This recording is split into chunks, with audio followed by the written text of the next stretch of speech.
Good morning. Day 42 of walking challenge. Welcome to Madan Kumar Vlogs. Madan Kumar walking சீரீஸில் join பண்ணிக்கிங்க. 10,000 steps complete பண்ணோம். அதுதான் இன்றைக்கி task. Right, இன்றைய பொழுது எப்படி ஸ்டார்ட் ஆயிருக்கு அப்படின்னு கேட்டிங்கன்னா, point number 1, mobile phone repair.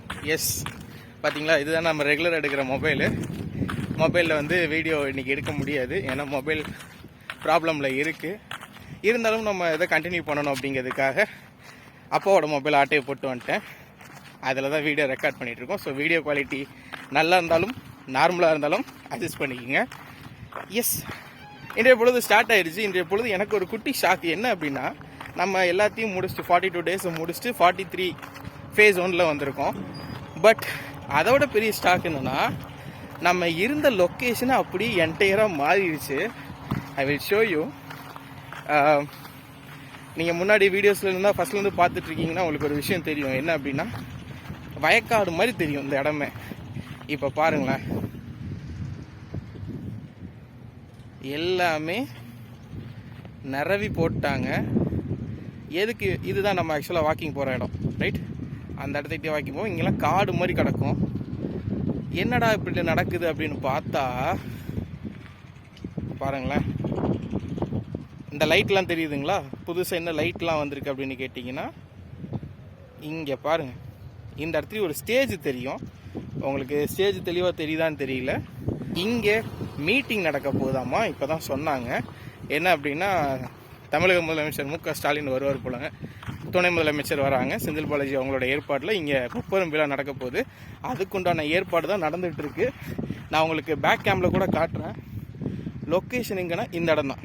Right, அப்போது நம்ம நடந்துக்கிட்டு இருந்த இடத்துக்கு பக்கத்தில் இவ்வளோ பெரிய ஈவெண்ட் நடக்குது. அதனால பார்த்தா இடமே சுத்தமாக மாறிடுச்சு. ஆக்சுவலாக இன்றைக்கி மண்டே. ஸோ அந்த இடம் தெரியுது இல்லைங்களா, அதுதான் மீட்டிங் நடக்க போகிற ஏரியா. இந்த இடம் பூரா கல் அது இதுன்னு இருந்துச்சு. பாருங்கள், எல்லாமே நீட் பண்ணிட்டாங்க, க்ளீனாக்கி. இதுதான் நம்ம நடக்கிற ரோடு. பாருங்கள் எப்படி இருக்குன்னு ஏரியா. க்ளீனாக மாற்றிட்டாங்க. மேபி இதெல்லாம் கார் பார்க்கிங்காக பிளான் பண்ணுவாங்கன்னு நினைக்கிறேன். எனக்கு என்ன ஹைலைட்னா, என்னமோ மாதிரி இருந்த ஒரு இடம் எப்படி ஆயிடுச்சு பாருங்களேன். நான் உங்களுக்கு இதுவும் காட்டுறேன். அங்கே இருக்க பாருங்கள், அந்த மாதிரி இருந்துச்சு இடம். இப்போ என்னடானா எதுவுமே தெரியாத மாதிரி நீட்டாக மாறிடுச்சு. எஸ், உங்களுக்கு வீடியோ ரெஃபரன்ஸுக்காக காட்டுறேன். முன்னாடி இப்படி இருந்துச்சு. ஏரியா வாக்கிங் போகிறவங்களுக்கு தெரிஞ்சிருக்கும், முன்னாடி பார்த்தவங்களுக்கு தெரிஞ்சிருக்கும். இப்போ பாருங்கள் எப்போ இருக்குன்னு. எக்ஸாக்ட்லி இந்த இடம் மீட்டிங் நடக்க போகிற இடம். ஸ்டேஜ் ரெடி ஆகிட்டு இருக்கு. மேலே பாருங்கள், பலூன்லாம் பறந்துட்டுருக்கு பார்த்தீங்களா? அந்த இடத்துட்டு பாருங்கள், பலூன் தெரியும். எஸ்,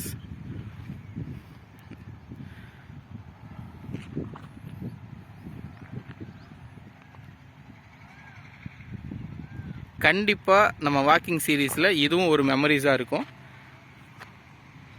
நம்ம அப்படியே ஒரு ஸ்டில் எடுத்துக்குவோம். நான் முன்னாடியே சொன்ன மாதிரி லைஃப் ரொம்ப அப்டேட் ஆகிக்கிட்டே இருக்குது. Each and every person they are trying to improve their self. நம்ம ஒவ்வொரு பர்சன்டேஜாக இன்க்ரீஸ் பண்ணுறோம். நிறைய பேர் டக்குன்னு இம்ப்ரூவ் ஆகிக்கிறாங்க. Because of their power and energy. முக்கியமாக அவங்களுக்கு கூடிய அறிவுத்திறன், அதிகாரம் எல்லாமே. அப்போது உங்களுக்கு ஒரு குறிப்பிட்ட அளவுக்கு டெவலப் ஆகிக்கிட்டே இருக்கணும் அப்படின்னா தொடர்ந்து செயல்பட்டுக்கிட்டே இருக்கணும் சரியான பாதையில். அதுபடி இன்றைக்கி ஸ்டார்ட் பண்ணிட்டோம். இன்றைக்கி நம்ம டாஸ்க் என்ன அப்படின்னா, 7 நாள், அடுத்த 7 நாள் டாஸ்க்கு. இந்த 7 நாளில் என்னென்ன பண்ண போகிறோம் அப்படிங்கிற விஷயமும் பண்ணிடலாம். இது நான் வந்து மொதல் 7 நாள் அப்படிங்கிற டாஸ்க் எடுத்துக்கிறேன். இதில் நான் என்ன பண்ண போகிறேன் அப்படின்னா, ஃபுட்டை நான் இனிமேல் எழுத போகிறேன். என்ன ஃபுட்டு சாப்பிட்றோமோ, எந்த டைமுக்கு எடுத்துக்கிறோமோ அதை நான் எழுத போகிறேன். இதை வந்து diet journaling or food journaling வச்சுக்கோங்க. ஓகே, ஏன் அப்படின்னா, என்ன முதல் நீ வந்து 10,000 ஸ்டெப்ஸ் முடிச்சு 15,000 ஸ்டெப்ஸ் எடுப்பேன்னு பார்த்தேன். ஏன்னா ஒவ்வொரு தடவை டே முடிகிறப்ப நீ அதிகமாக எடுப்ப, அதுபடி பார்த்தா இன்றைக்கி அதிகமாக எடுப்பேன்னு பார்த்தா இப்படி சொல்கிறீ அப்படின்னு கேட்டால் கரெக்ட். 42 நாளில் நான் புரிஞ்சுக்கிட்ட விஷயம் அதுதான். Walking okay, accepted. 10,000 step super, எல்லாமே ஓகே. டயட், ஃபுட்டை கண்ட்ரோல் பண்ணால் மட்டும்தான் உடம்பு குறையும் அப்படிங்கிற விஷயம் எனக்கு தெளிவாக தெரியுது. அதனால் எனக்கு இந்த காலைல மதியம் முன்னாடியே சொன்னது தான், திருப்பி சொன்னால் ரிப்பீட் ஆகிற மாதிரி இருக்கும். இருந்தாலும் சொல்கிறேன், காலையில் மதியம் சாப்பாடு நீட்டாக போகுது. நைட்டு தான் கொஞ்சம் டிஸ்டர்ப் ஆகுது. அதனால் இந்த நைட்டை கரெக்ட் பண்ணணும் அப்படின்னா, ஃபஸ்ட்டு நான் என்ன சாப்பிட்றேன், எப்படி சாப்பிட்றேன், எந்த டைம் சாப்பிட்றேன், எங்கே சாப்பிட்றேன், கடையிலையா வீட்லையா, அந்த மாதிரி விஷயங்கள் எனக்கு தேவைப்படுது. அதனால் மொதல் 7 நாள் நான் என்ன பண்ண போகிறேன் அப்படின்னா என்னோடய டயட்டை வந்து எழுதி வைக்க போகிறேன், என்னென்ன ஃபுட் எடுத்துக்கிறேன் அப்படிங்கிறத. அதுதான் இந்த மொதல் 7 நாள் நான் பண்ணக்கூடிய விஷயமா இருக்க போகுது. இந்த 7 நாளில் இதை மானிட்டர் பண்ணோன்னா அடுத்த 7 நாளில் இன்னொரு குட்டி ஐடியா வரும் அப்படிங்கிற ஒரு நம்பிக்கை இருக்குது. இது எதுக்காக இம்பார்ட்டன்ட்னு கேட்டிங்கன்னா, again 80% your food and diet, 20% தான் வாக்கிங். அதையும் நான் இம்ப்ரூவ் பண்ணணுன்னு இருக்கேன். அது என்ன அப்படிங்கிறத அடுத்த 7 நாளில் சொல்கிறேன். இன்றைக்கி 10,000 ஸ்டெப்ஸை முடிச்சுட்டு உங்களை மீட் பண்ணுறேன்.